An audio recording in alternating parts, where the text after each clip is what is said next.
பேரன்பு கொண்ட பெரியோர்களே, தாய்மார்களே, அன்பு கொண்ட சகோதர சகோதரிகளே, இளைஞர்களே, பொதுமக்களே மற்றும் என் உயிரில் மேலான அன்பு தமிழ் நெஞ்சங்களே, உங்கள் அனைவருக்கும் என் முதல் கண் வணக்கத்தை தெரிவித்துக் கொள்கிறேன். இந்த சொல்லின் சொந்தக்காரோட சொல் இனி என் மூலம் தமிழ்நாடு மூலம் தொடர்ந்துட்டே இருக்கும். இதை நான் சொல்றதுல பெருமை அடையிற, சந்தோஷப்படுறேன்.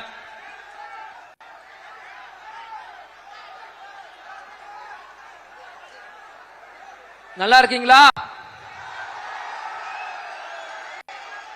எல்லாருக்கும் happy new year and advance Pongal wishes.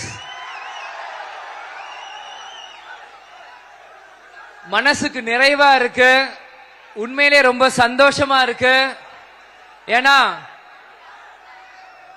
ஒரு 10-12 வயசுல கேப்டன் கையை பிடிச்சி மதுரை மாநாட்டுக்கு நான் போய் 2005 பார்க்கும்போது,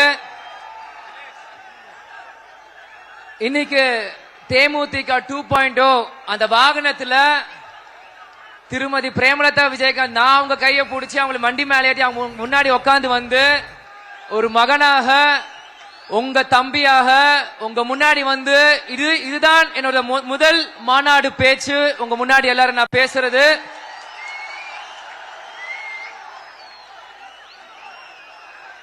அதுவும் கடலூர் மாவட்டம், கேப்டனுக்கு ரொம்ப பிடிச்ச மாவட்டம்.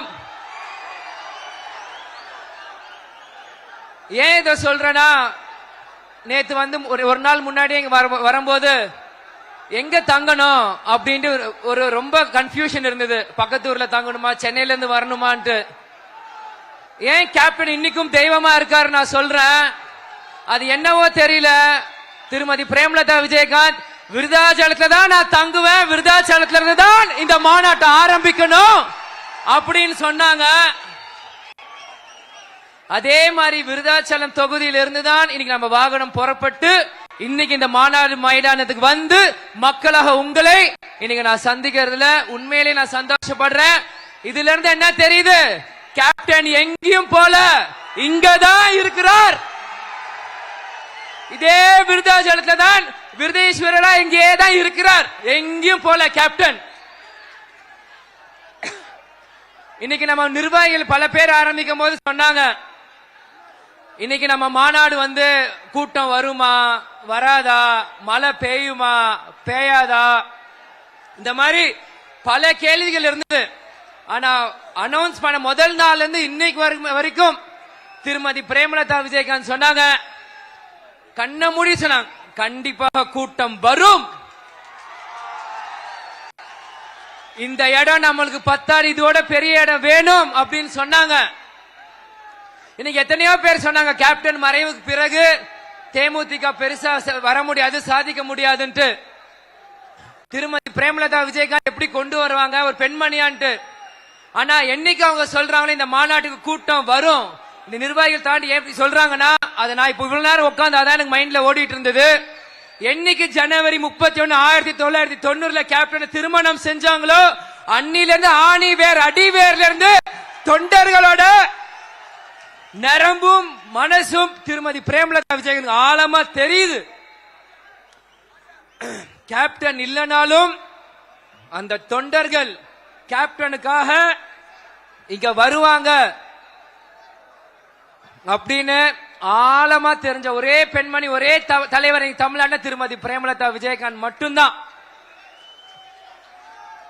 இன்னைக்கு எத்தனையோ பேர் கேட்டாங்க, தேமுதிக வந்து என்ன கொள்கை இருக்கு, இப்ப கூட்டணி பக்கம் பேசுறாங்க அதிமுக திமுக என்ன கொள்கைன்ட்டு. லஞ்சமும் ஊழலும் ஒழிப்பேன்னு சொன்ன ஒரே தலைவர் கேப்டன் தான். இன்னைக்கு வேற எந்த தலைவராச்சும் வந்து மாறி சொல்ல முடியுமா? சொல்லுங்க. சரி, இதெல்லாம் கேப்டன் இதெல்லாம் நம்மளுக்கு சொன்னாரும். ஆனா நம்மளோட கொள்கை, நம்மளோட கோட்பாடு என்ன? கேப்டன். கேப்டன் ஒரு சொல்லிலே எல்லா கொள்கையும் அடங்கிருச்சு. இன்னைக்கு எந்த கட்சியாச்சும் இந்த மாதிரி தைரியமா முகப்பு போட முடியுமா? இந்து இஸ்லாம் கிறிஸ்டியன் போட முடியுமா? மைக்க புடிச்சு அரசியல் பண்ணி உங்களுக்குள்ள சண்டையை போடுறாங்க. ஆனா இன்னைக்கு ஒரு பாய் இன்னைக்கு நம்ம கை கத்துனார். அவர் பக்கத்துல இந்து இருக்காரா கிறிஸ்டியன் இருக்காரா யாருக்காவது சொல்ல முடியுமா? கேப்டன் சொல்றதுதான் இந்த கூட்டத்தில் எங்கடா ஜாதி இருக்கு மதம் இருக்குன்னு சொல்லியிருக்கார் கேப்டன். நமக்கு ஜாதி இருக்கா? நமக்கு மதம் இருக்கா? நம்மளுக்கு என்ன இருக்கு? கேப்டன் கேப்டன் கேப்டன் ஒரு சொல். அந்த கேப்டன் ஒரு சொல்லுக்காக தான் இத்தனை பேர் நிக்கிறீங்க. அதே மாதிரி இன்னைக்கு எத்தனையோ ஊடகங்களை தேமுதிக இத்தனை % ஓட்டு தான், தேமுதிக அத்தனை % ஓட்டு தான். வெறும் ஒரு 2 சோஃபால 4க்கு 4 ரூம்ல உட்காந்துட்டு ஏதோ கடவுள் பிள்ளைங்க மாதிரி மேல இருந்து குடிச்சுக்கு வந்த மாதிரி இன்னைக்கு ஏதோ பேசுறீங்களே. இன்னைக்கு எல்லா நியூஸ் சேனல்ல இருந்து கோட்டு சூட் மாட்டிட்டு கண்ணாடி பாட்டிட்டு காஃபி குடிச்சிட்டு பேசுறவங்க நான் கேக்குறேன். வலி நடுக்க இன்னைக்கு நான் பார்த்துட்டு வந்தேன். வலி நடுக்க ஒவ்வொரு மரத்து கீழையும் ஒவ்வொரு வாகனத்தையும் நிப்பாட்டி எங்க தொண்டர்கள் அவங்களே சாப்பாடை கட்டிட்டு சாப்பிட்டு அவங்களே மாநாட்டுக்கு புறப்பட்டு வந்தாங்களே. இது கட்சி இல்ல, இது எங்க குடும்பம். இவங்க எல்லாரும் கட்சிக்கோ அரசியலுக்கோ வரல. இவங்க குடும்ப தலைவர் இவங்க குடும்ப தலைவி இன்னைக்கு வா அப்படின்னு தேடியும் நேரமும் சொல்லிட்டாங்க. வேட்டிய மடிச்சு கட்டிட்டு இன்னைக்கு இறங்கி இருக்காங்க. இன்னைக்கு வெள்ளிக்கிழமை எத்தனையோ பேருக்கு தொழில் இருக்கும், இருந்தாலும் எல்லா தொழிலையும் தூக்கி போட்டு இன்னைக்கு வந்திருக்காங்கன்னா இது மக்கள் உரிமை மீட்பு மாநாடு. தன் மக்கள் உரிமையை மீட்டெடுக்க இத்தனை லட்சம் தொண்டர்கள் தமிழ்நாட்டுக்காக படையெடுத்து வந்திருக்காங்க. தமிழ்நாட்டு மக்களுக்கு புரியணும் தேமுதிக தேசிய முற்போக்கு திராவிட கழகம்னா என்னன்ட்டு. இன்னைக்கு கேப்டன் எதுக்காக இந்த கட்சி ஆரம்பிச்சார்? அவரே சொல்லியிருக்கார், நான் இந்த உலகத்துல எல்லாமே பார்த்துட்டேன், ஃபாரின் போயிருக்கேன், பிளைட்ல போயிருக்கேன், ஏசில இருந்திருக்கேன், சுகபோகமா நான் வாழ்ந்திருக்கேன். எதுக்கு கேப்டன் கட்சி ஆரம்பிச்சார்? இந்த மக்களை தங்க தட்டுல வச்சு தாளாட்டணும் சொல்லியிருக்க ஒரே தலைவர் கேப்டன் தான். இன்னைக்கு வேற யாராச்சும் சொல்ல முடியுமா? கேப்டன் விட்டுட்டு போன பணியை இன்னைக்கு திருமதி பிரேமலதா விஜயகாந்த் கொண்டு வந்துட்டு இருக்காங்க. அவங்களுக்கு ஆதரவாக அவங்களோட மகனை தாண்டி தேமுதிக தொண்டன்ற கடமையும் பொறுப்பும் எனக்கு இருக்கு. அந்த பொறுப்பு தான் எனக்கு முன்னாடி இருக்க லட்சக்கணக்கான மக்களுக்கும் இருக்கு. இன்னைக்கு அரசியலுக்கு தான் சம்பாதிக்கணும் எவ்வளவோ சொல்றாங்க. ஒவ்வொரு தேர்தலையுமே தேமுதிக பேரம் பேசுது பேரம் பேசுது பேரம் பேசுது. என்ன பேரம் பேசு? என்ன பேரம் பேசுச்சு? Open challenge. நான் முன்னாடி இப்பயும் சொல்றேன், இத்தனை லட்சம் தேமுதிக தொண்டர்கள் இன்னைக்கும் நான் சொல்றேன். ஏன்னா இன்னைக்கு தமிழ்நாட்டில இருந்து டெல்லி வரைக்கும் எல்லாரும் நியூஸ் சேனல்ல பார்த்துட்டு இருக்காங்க. எல்லாருக்குமே தெரியணும் என்ன பேரம் பேசலாம். Open challenge. 2005க்கு முன்னாடி கேப்டனுக்கு என்ன சொத்து இருந்தது, இன்னைக்கு கேப்டன் குடும்பத்துக்கு என்ன சொத்து இருக்கு, நான் ஓபனா நான் சேலஞ்ச் பண்றேன். தயாரா? கண்ட கண்ட ஈன பயலுக்கு பேரம் பேரம் பேரம் பொட்டி பொட்டின்றீங்களே, யாரா நீங்களா? யாரு? கேப்டன் கால் நெகத்துக்கு தூஸ் ஆவீங்க நீங்களா?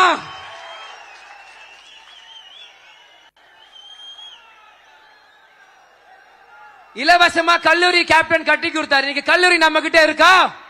கேப்டன் டிவி ஆரம்பிச்சா கேப்டன் டிவி நம்ம கிட்ட இருக்கா?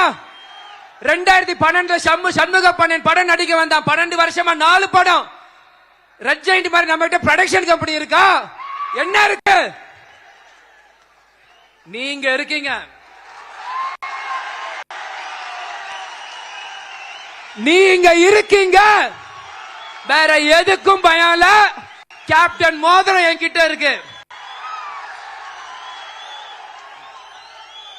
இதுக்காக பேரம் பேரம் பேரம் பேரம்னா 2016 இருந்து 2025 வரைக்கும் ஒரே ஒரு ஃபோர்ட் எண்டவர் தான்.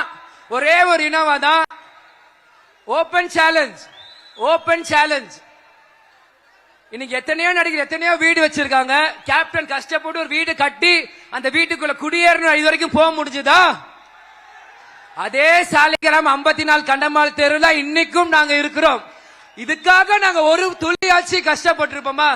நம்ம கிட்ட விட்டதெல்லாம் போயிருச்சேன்னு. கேப்டன் ரத்தம் இன்னும் இந்த விஜய பிரபாகர் சண்முக பண்டிற்குள்ள ஓடிட்டு இருக்கு. இன்று போய் நாளை வா. முடியாது என்பது முட்டாளுக்கு சொந்தமானது, முடியும் என்பது அறிவாளிக்கு சொந்தமானது கேப்டன் சொல்லியிருக்கிறார். இதுக்கெல்லாம் பயந்தா அரசியல் பண்ண முடியாது ப்ரோ, தம்பிங்களா. இதுக்கெல்லாம் பயந்தா கட்சி நடத்த முடியாது. ஒவ்வொரு இடத்துலயுமே தேமுதிக ஒண்ணுமே இல்லைன்னா, ஆனா முதல்ல வந்து குறை சொல்றது தேமுதிக மேலதான். தேமுதிக இல்லைன்னா எதுக்கு நல்லது கெட்டது எதுக்கு பேசுறீங்க? பேசாதீங்க. தேமுதிக கட்சி இல்லைன்னா நல்லது கெட்டது ரெண்டுமே பேசாதீங்க. எதுக்கு குறைய மட்டும் சொல்றீங்க? இன்னைக்கு ஒரு டிவி சேனல்ல பேர் சொல்ல விரும்பல பாக்குறேன். அடுத்த தலைமுறைகள் தலைவர்கள் யார் அப்படின்ட்டு உதயநிதி அண்ணனை போடுறாங்க, அண்ணாமலை அண்ணனை போடுறாங்க, சீமான் அண்ணனை போடுறாங்க, விஜய் அண்ணனை போடுறாங்க. சந்தோஷம், வாழ்த்துக்கள், வரவேற்கிறோம். விஜய பிரபாகரனை போடல. ஏன் இதங்க நான் பேசுறேன்னா, ஏன் போட்டோ போடலன்னு கேட்கல. இன்னைக்கு வந்து அரசாங்க ஊழியர்கள் அவங்களோட உரிமைக்காக போராடுறாங்களே. இன்னைக்கு நீங்க ஆட்சியை தக்க வைக்கணும், நீங்க ஆட்சிக்காக நீங்க போராடுறீங்களா? ஆளுங்கட்சி மீண்டும் ஆட்சிக்காக எல்லாரும் மாதிரி ஒவ்வொருத்தருக்கும் போராடுறீங்களா? இன்னைக்கு ஒரு கிரிக்கெட் பிளேயர் சரியான டேலண்ட் இல்லைன்னா இன்னைக்கு எல்லாருமே வருத்தப்படுறோம்ல, இந்த பிளேயர் இவ்வளவு நல்லா ஆடுறாரு வர முடியலன்ட்டு. நீங்க போட்ட பதவியில உதயநிதி ஸ்டாலின் அண்ணனை தவிர்த்து மீது யாரும் நான் வாங்கின வாக்குகள் பக்கத்துல கூட யாரும் வரல. இதை ஏன் இப்ப சொல்றேன்னா, இது மக்கள் உரிமை மீட்பு மாநாடு. நானும் இந்த தமிழ்நாட்டில் ஒரு மக்கள்னா ஒரு நபர். இந்த நபருக்கு ஒரு மேடை, ஒரு மைக்கு கிடைச்சிருக்கு. தமிழ்நாட்டு மக்களுமே இதே ஒரு கேள்வியாக நான் வைக்கிறேன். என்ன விஜய பிரபாகர் போட்டோ தேமுதிக போட்டோ போயிட்டா பீனிக்ஸ் பர்மர் வந்து பயமா? பயமா? பயம்னா பயம் சொல்லுங்க. கேப்டன் சொல்ல இருட்டை மறைக்கலாம், ஆனா சூரியனை மறைக்க முடியாது. இது கேப்டனோட கட்சி, எதிர் நீச்சல் போட்டே வளர்ந்த கட்சி இந்த கட்சி.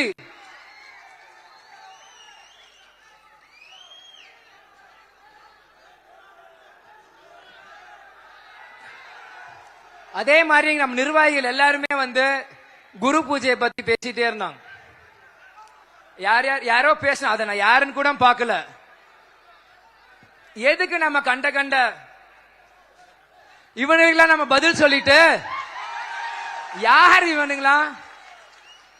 குரு, மாதா பிதா குரு. எனக்கு பிதா, உங்களுக்கு கேப்டன், குரு பிதா மாதா. அதுதானே குரு பூஜை. குரு பூஜைனா இருள் நீக்குதல் அப்படின்னு ஒரு பேர் இருக்கு. இருள் நீக்குதல்னா இருட்டை மறைச்சி ஒரு ஒளியை ஏத்தணும், ஒரு பிரைட்னஸ் வரணும். அதுதான் நம்ம கட்சி கொடியிலும் இருக்கு. கருப்பை சுத்தி ஒரு ஜோதி இருக்கு. கேப்டன் வந்து இருட்டுல கேப்டன் 2023 டிசம்பர் 28 பூமிக்குள்ள போய் பல லட்சம் தொண்டர்களை மனசுல விதைச்சிருக்காங்க. கேப்டன் எங்கேயும் போகல. நம்ம எல்லார் வாழ்க்கையும் ஒரு ஒளியாக இன்னைக்கு இருக்கிறார். நிச்சயமாக நமக்கான காலம் இருக்கு. கூட்டணி முடிவு உங்களே மாதிரி நானும் காத்துட்டு இருக்கேன். அம்மா பையன் வேறு, அது வேறு. ஆனா கட்சி என்பது வேறு. இங்க நான் இளைஞரணி செயல ஒரு தொண்டன், உங்களே மாதிரி நானும் காத்துட்டு இருக்கிறேன். கூட்டணி எதுவாக இருந்தாலும் நம்ம ஒன்றுபட்டு செயல்படணும். ஏன்னா நம்ம கூட இந்த துரோகத்தை பார்த்துட்டோம். இனி கூட இருக்க விசுவாசத்தை நம்ம எல்லாரும் பார்ப்போம். நம்ம கூட இருக்க விசுவாசத்தை எல்லாருமே பார்ப்போம். இன்னைக்கு நம்ம திருமதி பிரேமலதா விஜயகாந்த் பொதுச்செயலர் என்ன சொல்றாரும் கண்ணை மூடிட்டு வேலை பார்ப்போம். ஏன்னா இவங்க எல்லாருமே பேசுறது வெற்றி, எத்தனை எம்எல்ஏ, இதைத்தான் பேசுறாங்க. மக்களுக்கு நல்லது பண்றது யாரும் பேச மாட்டேங்கிறாங்க. இன்னைக்கு நம்ம பக்கம் எம்எல்ஏக்கள் வந்து உள்ள போனாதான் இன்னைக்கு நம்ம போய் நமக்கான தேவையை கேட்க முடியும். ஏன்னா இவங்க மாறி மாறி இவங்களே உள்ள இருந்துட்டு உண்மை வெளியே வர. தேமுதிக மாதிரி முரசு சின்னம் உள்ள போனாதான் நமக்கான காலம், நமக்கான வெற்றி வரும். ஏன்னா அவ்வளவு திறமையான ஆளுகள் நமக்குள்ள இருக்காம கண்டிப்பா நம்மளால ஜெயிக்க முடியும். இன்னைக்கு ஒரு சின்ன ஒரு விஷயம். இன்னைக்கு காலைல விருதுகேஸ்வர் கோயிலுக்கு போயிருந்தேன். இன்னைக்கு 2 இடத்துல சூரத் எங்க அம்மா உடைச்சாங்க. சரி, நாங்களும் பார்த்தோம் இப்படி எப்படியா உடையணும். ஓங்கி ஒரு அடி கரெக்டா 2ஆ பொளந்தது. திரும்பி ஓங்கி ஒரு அடி இன்னொரு இடத்துக்கு கரெக்டா 2ஆ பொளந்தது. சரிக்கு சமமா பொளந்தது அந்த தேங்காய். இதுல இருந்து என்ன தெரியுது? 2 பேருக்குமே தேமுதிகவின் தேவையின் சேவை வேணும். 2 பெரிய கட்சிக்கும் தேமுதிகவோட சேவையும் தேவையும் வேணும். இன்னைக்கு நீங்க என்ன சீட்டு கொடுப்பீங்க என்ன அதெல்லாம் சுதீஷ் மாமா தலைமை பார்த்துக்கும். அது 20, 30, 40 எதுவும் இருந்தாலும் அது தலைமை பார்த்துக்கிட்டோம். ஆனா அந்த எத்தனை சீட்டு நீங்க கொடுக்கறீங்களோ அத்தனை சீட்டு தான் உங்களை ஆட்சியில் உட்கார வைக்கும். அதை மறந்துடாதீங்க. எத்தனை கட்சி சேருது மெகா கூட்டணி இல்ல. தேமுதிக எங்க சேருதோ அதுதான் மெகா கூட்டணி, அதுதான் வலிமையான கூட்டணி. இதை நான் ஆணவத்திலே திமிர்லயே பேச நினைக்காதீங்க. உண்மையை உறக்க சொல்லணும். அது தேமுதிக தொண்டனால மட்டும்தான் முடியும். கடைசி ஒன்னே ஒண்ணு, இந்த ஜனநாயகன் படம் ரிலீஸ் பிரச்சனை போயிட்டு இருக்கு. விஜய் அண்ணனுக்கு அவரோட தம்பியா உங்க அண்ணனோட மகனா ஒரு சின்ன ஒரு அட்வைஸ். ஏன்னா அரசியல நான் மூத்தவர், நீங்களே என்கிட்ட சொன்னீங்க. அண்ணா ஒரு சின்ன அட்வைஸ். இன்னைக்கு காங்கிரஸ் என்ற கட்சி அவங்க கூட்டணியில் அவங்க பேரத்தை பேசுறதுக்காக உங்க படத்தை சப்போர்ட் பண்றாதீங்க, நம்பிராதீங்க. அத தூண்டில போடுற மாதிரி மீன் மாட்டிக்காதீங்க. நீங்க நல்லா வரணும். ஒரு சின்ன அட்வைஸ் அதுதான். ஏன்னா அவங்க என்ன பண்ணாங்கன்னு விருதுநகர்ல எனக்கு தெரியும். அவங்கள நம்பிராதீங்க. உங்க படம் சினிமா துறையோட சேருங்க. அவங்க சப்போர்ட் பண்றாங்க ஆஹா நம்பி உங்க கூட கூட்டணி வர மாதிரி அங்க பேரத்தை உசுப்பி அங்கதான் இருப்பாங்க, எங்கேயோ அவங்க போக மாட்டாங்க. அதனால விஜய் பிரபு சின்ன அட்வைஸ் இது. பிடிச்சிருந்தா ஏத்துக்கோங்க, பிடிக்காத ஏத்துக்கோங்க. நல்லதுக்கு நான் சொல்றேன். அதுதான். அதனால வரவேற்பு கொடுத்த அனைத்து கட்சி நிர்வாகிகள், சிவகுழந்தான, உமானத்தான, கடலூர் மாவட்ட அனைத்து நிர்வாகிகளுக்கும் தொண்டர்களுக்கும் என்னோட நன்றிகளை நான் சொல்லிக்கிறேன். வரண பவானி நம்மளை காப்பாத, மழை வராது. அனைவரும் மாநாடு முடிஞ்சு எல்லாரும் பத்திரமா ஊருக்கு போய் சேரணும். இப்ப சமீபமா நீங்க பாத்தீங்கன்னா எல்லா கட்சி தலைவர்களுமே இது சொல்றாங்க. இது அவங்க அரசியலுக்கு சொல்றாங்க. ஆனா நம்ம கேப்டனோட வளர்ப்பு மனப்பூர்வமா நான் சொல்றேன். பத்திரமா எல்லாரும் வீடு போய் சேரணும். டிரைவர், வண்டி ஓட்டுற டிரைவர் ஃபுல்லா சாப்பிடாதீங்க. போய் அவங்களை இறக்கி விட்டு டபுள் மீல்ஸ் கூட உரிமையா கேளுங்க. ஆனா பத்திரமா எல்லாரும் வீடு போய் சேர்க்கணும் என்று கூறி வரவேற்பு கொடுத்த அனைவருக்கும் நன்றிகளும் சொல்லி விடை பெறுகிறேன். மீண்டும் ஒரு மிகப்பெரிய ஒரு மாநாடு 2026 நம்ம போராட்டம் வெற்றி. நம்ம எல்லாருமே ஒன்றுபட்டு செயல்பட செஞ்சிடலாமா? கேட்கல அண்ணி என்ன சொன்னாலும் அதுக்கு கட்டுப்பட்டு வேலை பார்க்கலாமா? கேட்கல. கேப்டன் பேர் சொல்லி முடிச்சிடலாமா? கேப்டன், கேப்டன், கேப்டன், தேமுதிக, தேமுதிக, தேமுதிக. அந்நியார், அந்நியார், அந்நியார். கேட்பது என் உரிமை, கொடுப்பது உங்க கடமை. திரும்பியும் சொல்றேன், கேட்பது என் உரிமை, கொடுப்பது என் கடமை. விடை பெறுகிறேன். நன்றி, வணக்கம்.